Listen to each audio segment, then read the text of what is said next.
একটা পতাকা, ওরা 15 জন, সাথে 18 কোটি ক্রিকেট পাগল মানুষের স্বপ্ন, মরুর বুকে এক আকাশ সমান প্রত্যাশা এবং কোটি কোটি মানুষের হৃদয়ের ভালোবাসা নিয়ে খেলতে গিয়েছে লাল সবুজের প্রতিনিধিরা। হংকং এর বিপক্ষে ম্যাচ দিয়ে আজ এশিয়া কাপের আনুষ্ঠানিক যাত্রা শুরু করবে বাংলাদেশ। এবার টুর্নামেন্টটা অবশ্য বেশ কঠিন হবে লিটনদের জন্য, কারণ গ্রুপ অফ ডেথ থেকে লড়াই করতে হবে টাইগার ক্রিকেটারদেরকে। তবে সেখান থেকেও সুপার ফোরে যাওয়ার সহজ পথ খুঁজে পেল তারা। সাথে এই পরিকল্পনা বাস্তবায়ন করা গেলেই হবে বড় বাজিমাত। সম্প্রতি টি-20 ফরম্যাটে দারুণ সময় কাটাচ্ছে বাংলাদেশ দল। শেষ 3 সিরিজ ধরে অপরাজেয় টাইগাররা। প্রথমে শ্রীলঙ্কাকে সিরিজ হারিয়েছে তাদের মাটিতে গিয়ে, এরপর ঘরের মাঠে পাকিস্তান এবং নেদারল্যান্ডসের বিপক্ষেও জয় পেয়েছে লিটন বাহিনী। তাই স্বাভাবিকভাবে এখন বেশ আত্মবিশ্বাসী বাংলাদেশ দল। তাই ভক্ত সমর্থকরা আশাবাদী এবারে এশিয়া কাপে হয়তো ভালো কিছু করতে পারে বাংলাদেশ।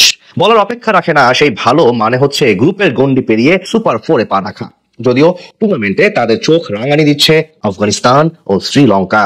সাম্প্রতিক সময়ের শক্তিমত্তা বিবেচনায় তাদের সাথে বাংলাদেশের শক্তিমত্তার খুব একটা পার্থক্য নেই। তাই স্বাভাবিকভাবে 3 দলের মাঝেই লড়াই হবে হাড্ডাহাড্ডি। সেখান থেকে অন্তত 2 নম্বর পজিশন দখল করাই বড় চ্যালেঞ্জিং হবে লিটনদের জন্য।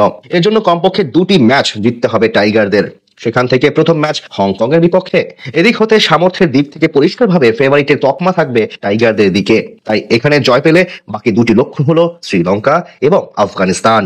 সেখান থেকে জাতীয় দলের সাবেক ওপেনার জাভেদ ওমর বেলিমের মতে বাংলাদেশের উচিত শ্রীলঙ্কাকে টার্গেট করা। কিছুদিন আগেই তাদের সঙ্গে সিরিজ জিতে এসেছে টাইগাররা। এই নিয়ে জাভেদ বলেন, আমার মনে হয় না এশিয়া কাপে সুপার ফোরে পা রাখা সহজ হবে। আফগানিস্তান বেশ শক্তিশালী দল, খুব টাফ প্রতিপক্ষ।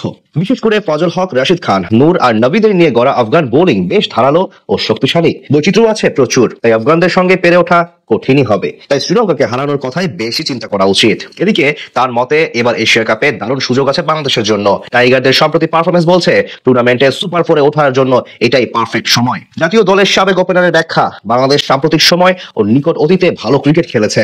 বাংলাদেশ দল মোটামুটি ছন্দেই আছে, টানা 3টি সিরিজ জিতেছে তারা। এবার হংকং আর পেরে উঠবে না টাইগারদের সঙ্গে। লিটন দাসের দল দেখবেন সহজেই জিতে গেছে। এখন দেখার পালা সেই প্রত্যাশা অনুযায়ী কতটুকু প্রতিদান দিতে পারেন ক্রিকেটাররা।